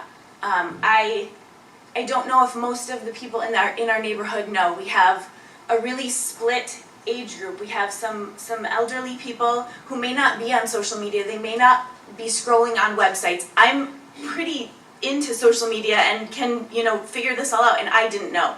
So to think that everyone in the neighborhood knows, it's the wrong assumption. And I would hate for people to be caught off guard when all of a sudden this is happening. And to go off of what other people have said, you wouldn't want this in your neighborhood. You wouldn't want to look across the street and see this. We've worked really hard to own homes and to put so much time and pride in our neighborhood and in our homes, and to know that this is going into our neighborhood, or I guess it sounds like it's a done deal, that this is going into our neighborhood and it's going to directly impact the property values.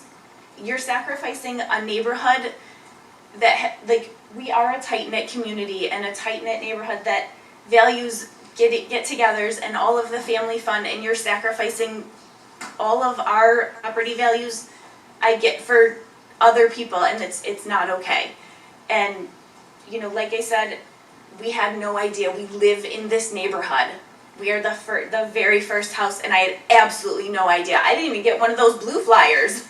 So I had no idea that this is happening, and we're pretty active in our neighborhood, and we still didn't know. So please don't go under the assumption that the neighborhood knows or that people in the area know. I would guess that the people in the neighborhood behind us don't know. The area of Providence, like that neighborhood, I would guess that they don't know either.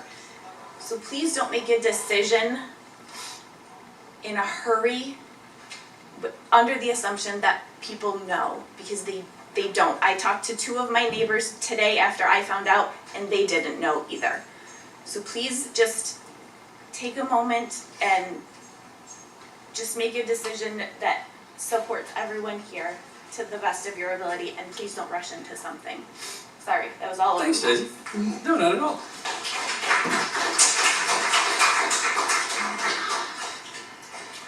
All right, can we get your name? Hello, yes, I was not planning on speaking either. My name is Tom. I also live at 1217 Wildflower. My beautiful wife spoke a few minutes ago. You know, in terms of Verizon and whether or not they debunk things, Volkswagen defended their diesel cars as low emissions. We all know how that turned out. Nestle defended their baby formula that led to malnutrition and death. Kellogg's defended harmful chemicals in their cereal. So with Verizon, whatever their argument is, until we see some data and some verifiable evidence that there is no harm from this, we should not move forward. I think if this was not on July 3rd, what you would see is more people in this room than chairs. I think it's very obvious that there's a lot of people here that are concerned. I don't think anyone in this room is implying there's any malicious intent on behalf of anyone on the board. Rather, the path of least resistance is not the path forward. If there needs to be further town board meetings, if we need to meet with the zoning board, if there's other committees or things that need to be involved, when it's not on the day before a major holiday, we will be there. You will see a ton of families. You will see a ton of people involved. If it comes down to the FCC putting their fist down and making that decision, well, that's a shame. But until then, I think everyone here can agree it's worth the time, it's worth the effort, and it's worth the investment to have this argument and move that tower. Thank you. Thanks, Tom.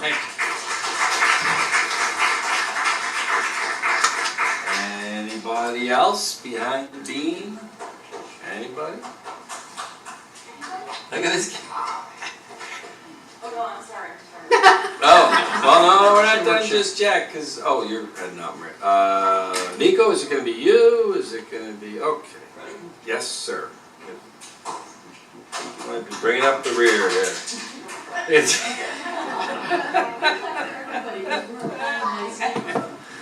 Good evening, Robert Bergdorf, law firm Nixon Peabody, here tonight on behalf of Verizon Wireless. Also for the record, I have Kathy Pomponio, project manager, and Nico Facey, who's the site acquisition consultant, to the extent their testimony might be helpful or desirable by the board. At the last meeting, we explained the need for the facility in order to cover what we call the Webster North-South. And there was extensive proof submitted both in terms of testimony and extensive proof that has been submitted in writing for the need for the facility. I don't think there's any dispute as to that. We explained also the extreme limited flexibility as to where you can place a cell tower and have it work within the network. It's called cellular because it's a honeycomb grid, and there has to be a tower essentially in the center.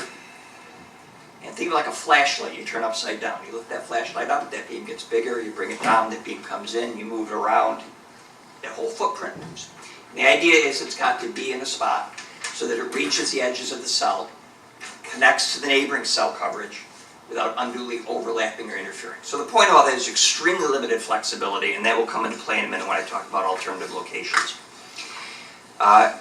Federal and state law do allow the telephone company as a public utility to have a facility in a spot that works, and there are special protections for that, and the reason for that is because this is a service, it's considered an essential service, like water, like gas, like electric. So it's got to be able to get to the people that it serves. The site plan was reviewed last time too. A couple of issues were raised at the last meeting, and we responded to that in June 16th letter. And we responded to everything that was raised. I'm going to do that tonight as well, regardless of whether it's legally relevant. So I want to put that in the record that I want people to be comfortable with the issues that they've raised, because I know these comments are heartfelt. But a lot of them are legally irrelevant, and a lot of them are simply untrue. And I'm hoping that tonight we can cover some of those. So let's start with alternative locations. What was submitted with the RF justification report is with Exhibit A of the June 16th submission shows, and I wish we could put it up on the screen, but it shows, and I hope everybody, this is filed with the town, so I hope everybody gets a chance to look at this and to read this, and this is showing the coverage in the town. For instance, we had a suggestion, and by the way, the green is showing from different towers in the area. Yellow is where it peters out, and the orange is where you need better coverage. White is completely poor coverage. Webster Webster North is right, you can see, right here in this area, where we got the gaps and we got the problems with the coverage. There's a suggestion to go to Xerox Park. This is Xerox Park. We have a tower there, already covered. It's not even in this cell, let alone in the search area. There's a suggestion of Webster Park. We have a tower in that area, right in Webster Park, covering this. So moving there does nothing to cover this objective, this problem. Neither did, there was another one that was raised, I just looked at it with Nico, also outside the search area and outside the coverage area where it would provide appropriate service. Because in terms of alternate sites, we don't care where we are. We could care less. As long as it provides, Excuse me. You can only speak when you're at the podium, okay? And should have made that clear in the rules also. Keep going. We don't care where we are, as long as it provides effective coverage from a technical standpoint without unreasonable cost, without unreasonable delay. We have been to towns where another site has come up, we moved. We don't care if there's another alternative that works, but it has to work. And what we can't do is we can't go away and will not go away. We have to provide coverage, adequate coverage under our FCC license. So for alternative locations, I encourage people to read what was Exhibit A of the June 16th submission.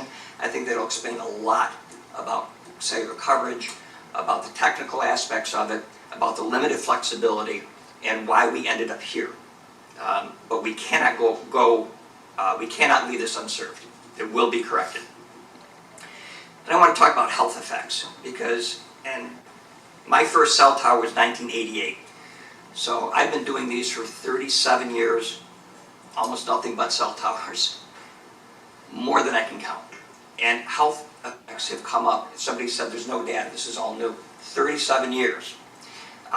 We submitted, well, before I get into the submission, let me mention that health effects are specifically prohibited from being reviewed by a municipality in this situation. And Robert, I have an equal opportunity, you're at 4:45. Well, it depends on whether you want all these answered or not, because there are some important things to do, and you know, we could have other folks, I could take their time. But the important thing here is to get some of this out, because I think people have asked, are there studies? We've submitted those. We submitted those, a recent one to the University of Pittsburgh, and it cites studies from the Federal Communications Commission, the Food and Drug Administration, the National Cancer Institute, the American Cancer Society, the European Commission, the World Health Organization, Health Canada, United Kingdom Health Protection Agency, the Swedish Council for Working Life, the Norwegian Institute for Public Health, and one of the biggest ones, the Institute of Electrical and Electronic Engineers on Electromagnetic Safety. To say that there are no studies is just not true. Moreover, it is preempted. It is prohibited from even being discussed or reviewed by a municipality. Property values. Somebody said there's no data on property values. There's plenty of data on property values, and we submitted it as part of that Exhibit C to the June 16th. There are plenty of data to show that, indeed, instead of having a negative impact, the data shows that having reliable wireless coverage actually increases property values. People have said, I can't believe you're putting this in a neighborhood. I put thousands and thousands of cell towers, not always in neighborhoods, but they are routinely in neighborhoods, just like gas lines, just like telephone lines, just like electric lines. They're a public utility, they have to be where they need to be in order to serve people. We heard the issue of noise being raised. There is no noise. There is a generator. Should there be an ice storm, power outage, then yes, there would be a generator, but it's more important at that point to be able to have emergency services. Lights, this is an unlit facility, so they said it's going to be lit. Traffic, there is no traffic post-construction, short of an occasional maintenance call. It used to be about once a month, but now all of that stuff is done over the phone lines. So Nico, he's cutting into your time, you're gonna be out. And so are you, okay? It's like a husband-wife thing, I gave it a total of 10 minutes. Your husband, one of you just is taking all your time. Keep going, Robert. Noise, none. Lights, unlit. Traffic, no traffic. property values, again, that's just not the data. The biggest issue that was raised here was health effects. And I'm saying that even though it is preempted, I don't want people to leave here feeling that this could be a danger. So I'm urging you to read what we submitted, read what's out there from credible sources. You can always find some nutty sources, but from credible sources. The other thing that was explained to me decades ago that made the most sense from a health standpoint was what's being transmitted from these towers is a radio signal. No different than what you get from a television station or radio station. It's no different, except it's extremely, extremely weak. When you have a radio station or a television station, they can operate in the megawatts, millions of watts, because it's receive only. They're just broadcasting out, all you have to do is receive it.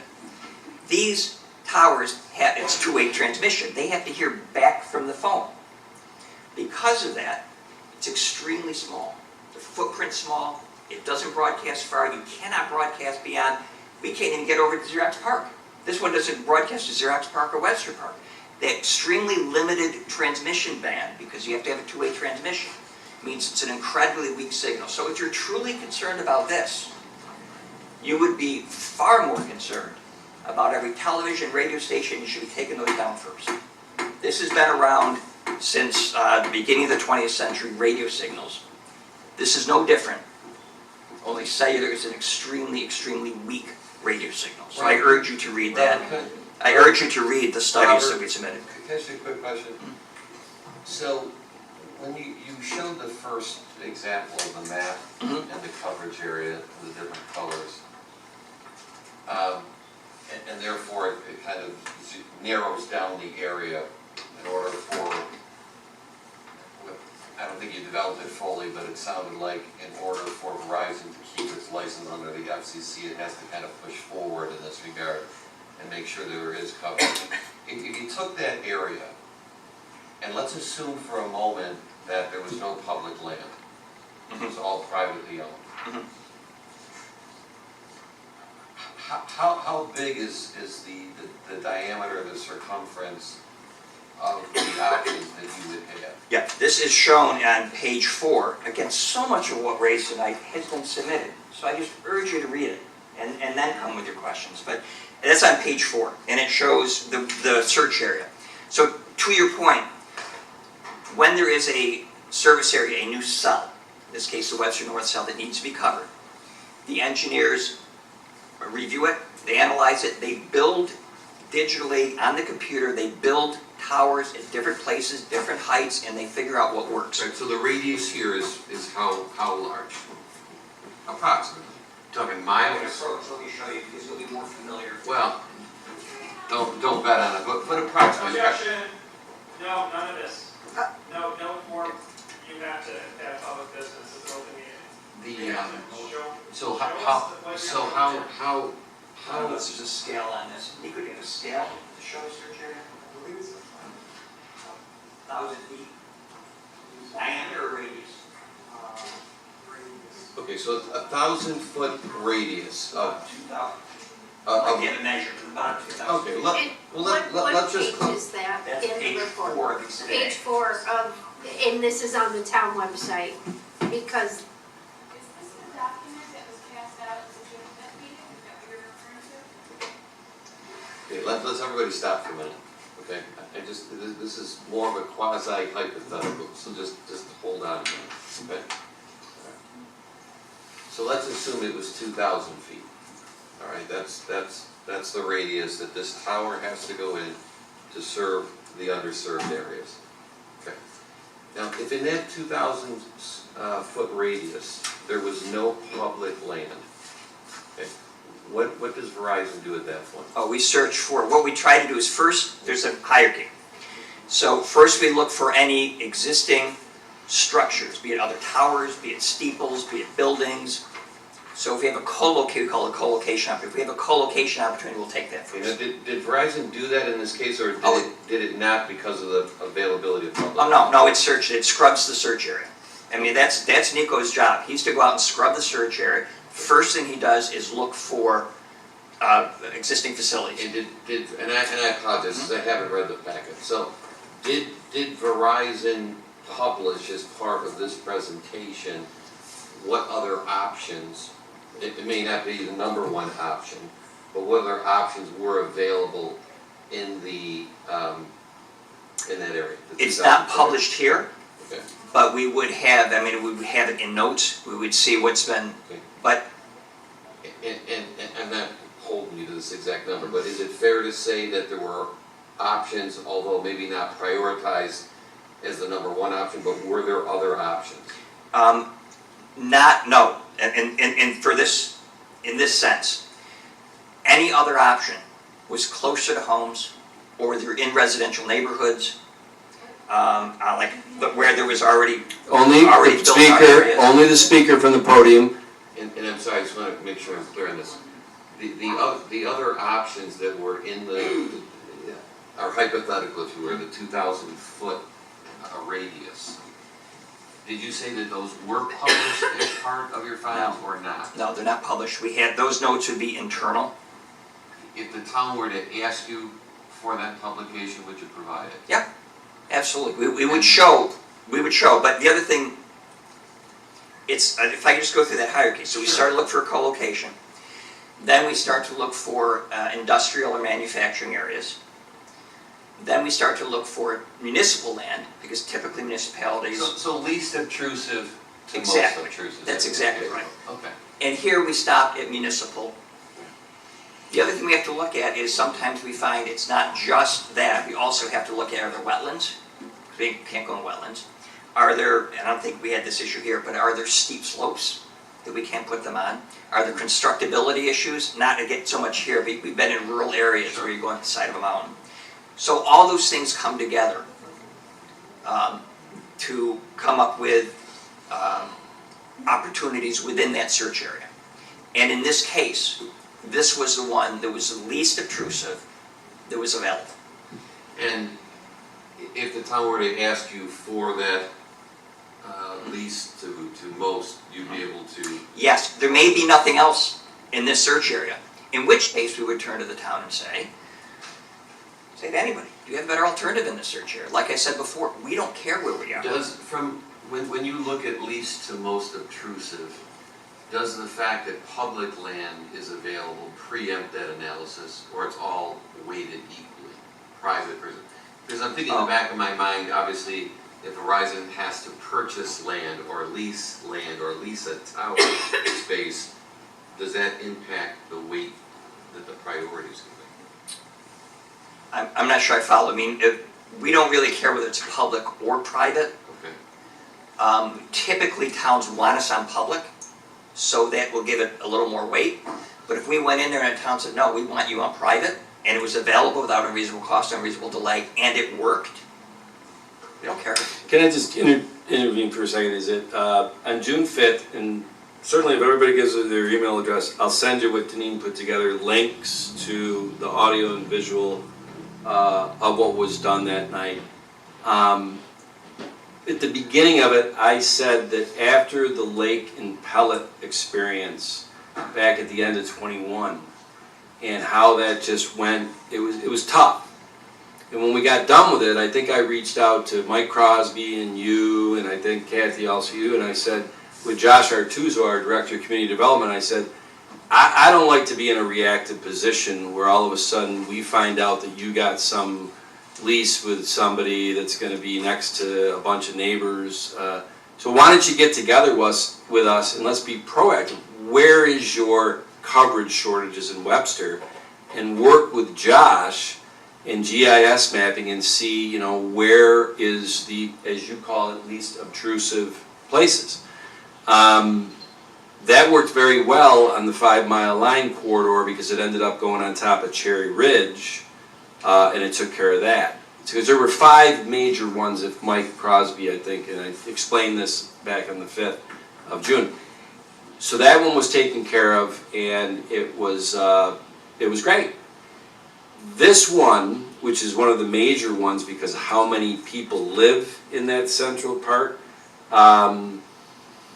this, I don't know, I wish Josh was here because he'll put it, I don't know how many acres this town parcel is that has our sewer pump station on it, but it's a pretty large parcel considering when you walk down past the rope path, I stepped it off like a referee in football, and it was about 160 yards, about 450 to 500 feet back to where the pump station is. You go to the right, it's a visual. I think most of the board members walk this place. It's back there. And then you gotta see where they're tucking in to put this tower. So we started looking at that site and where to put it on probably a year and a half ago is my guess. And honestly, when I saw the sight lines and the trees and this and that, I'm like, I don't know if you'd ever be able to see this thing, from some of the houses that the people are here tonight. And I don't know if you'd be able to see it. Now, I know that you guys have done some sight lines and all that stuff and whatever, so, but that just gives you a little history. So that's where we said, okay, I know that Keith Mortimer has been working with you guys for a better part of like 6 or 7 months because we're the landlord. So, I don't know how long it usually takes you to negotiate a lease with a private holder like the Bowens down on Pellet Road at Lake, but, Much shorter than this. Well, and there were some complexities to it. And to your point, Because our sewer guy said, look, you can't put it there because my truck, and I got a pump station there and all that stuff. So there were some complexities. I know it moved, this way, this way, this way, really because it is a sewer pump station. I don't know if anybody knew that, by the way, but that's what it is. It's a town-owned parcel that's where one of our sewer pump stations are. So I had a quick question for you, because I did walk this site down there, and it's pretty obvious to me that they're very old growth trees down there. They're 70 feet tall, the diameters are probably 6 feet tall. And I saw an area that was ribboned off, okay? Which to me, from where I saw it, it didn't seem to me that very many trees were going to be cut down. But I didn't see any definitive diameter because it would go a certain circumference and then stop. Yeah. So my question to you is, and by the way, with respect to your comment about the WHO study, anything that comes out of the WHO, any study whatsoever, over what we've learned in the last 6 months, I have no credibility. They have no credibility with me, but that's just a sidebar. What exactly is the diameter of the footprint of the cell tower? Yeah, we don't have a construction drawing or a zoning drawing. It's, well, actually, that's on. That's my question to you, sir. The corner you can't see because it's in the trees, very close to the creek. They push it closer to the creek. Isn't that a flood zone? It's a flood zone. It does flood that.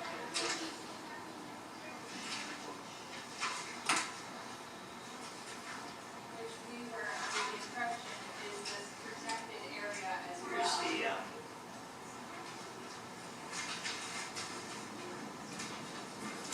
so we have to mark it off. It's ready to be No action. 37 by 78 feet. That's in area. So 38 feet by 78 feet. There's the fence in area. This is your tower in here? Yeah, it's a tower. There's no guy wires. So it's just the tower itself. Yeah, fair. It's not. So, And I don't think people understand it. It's not. yeah, so, can I, yep. Yeah, hey Robert, thank you very much. I'll tell you what. I want to finish up if I could, just with. Well, you know what, Robert, can I tell you something? Now you've taken your two spouses' time, but I also appreciate the attorney had a question for the attorney. If I let that go on all night, we'll be here until the 9th of July. Sorry. Okay, so here's the thing. This is very simple, so we can get home. We got young kids, this and that. I think, here it is. The town board tonight either says, hey, let's do a resolution, let's kill this cell tower. That, I think, is a very bad move for all the things that would spawn off of that. The second action we could do is we could basically table this stuff and then kick it to the 17th. So y'all can come back on the 17th and we'll probably have the same conversation, but the board's gonna have to decide that at that point, the Monroe test or sending it to planning board. The third option is we do the Monroe test tonight, do the 3 resolutions, and this is done and that tower is going up. And the fourth option is that we kick it to the planning board so it can go through the planning board. So, unless anybody, well, I'm gonna make the motion. I make a motion that I make a motion that we refer this proposed Creekside cell tower to the planning board for their review. Second. Supervisor Flaherty? Aye. Councilman Cahill? Aye. Councilwoman Cataldi? Aye. Councilwoman Wynn?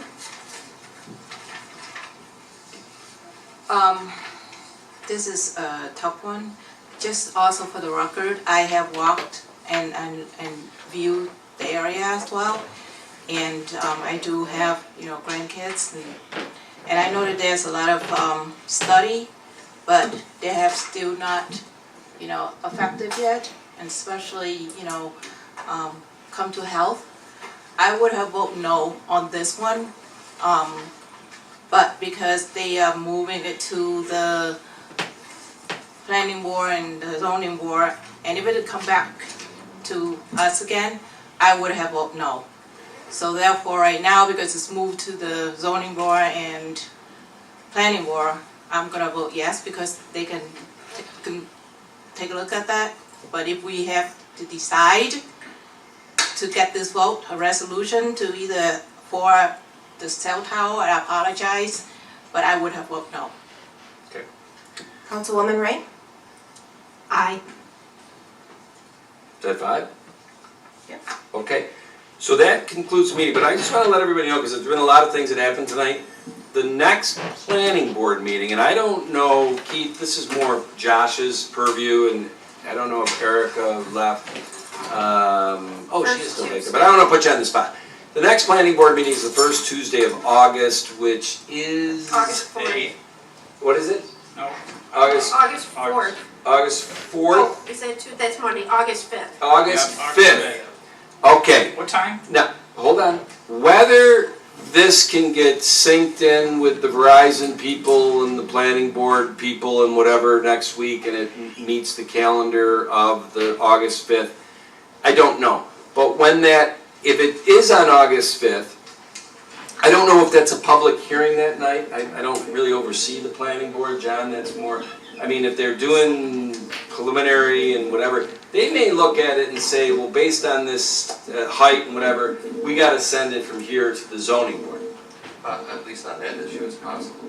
Okay, and so the zoning board, if they send it for the variance on height, and they don't do a public hearing, which you won't be able to speak if they don't do a public hearing, and they just send it to the zoning board, that would be August 12th. I don't know if they'd be able to get it immediately over a week later to August 12th.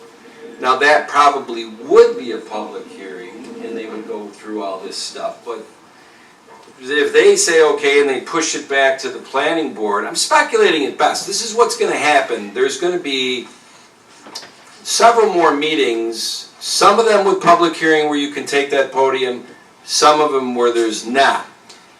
If it gets through the zoning board on August 12th, then it goes back to the planning board, which is the first Tuesday in September. That's the 2nd. I know that because Labor Day is the 1st.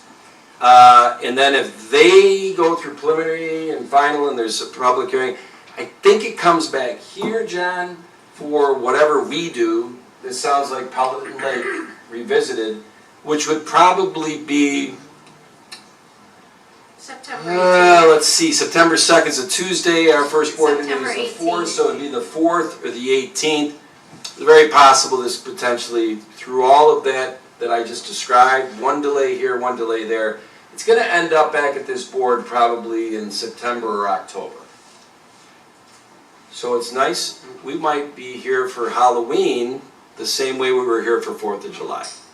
But right now, We have moved it off the town board over to the planning board. They will look at all this. You'll see designs, you'll see this, you'll see that. The zoning board will have to look at the variances. There will be a lot of dissection of this. And that concludes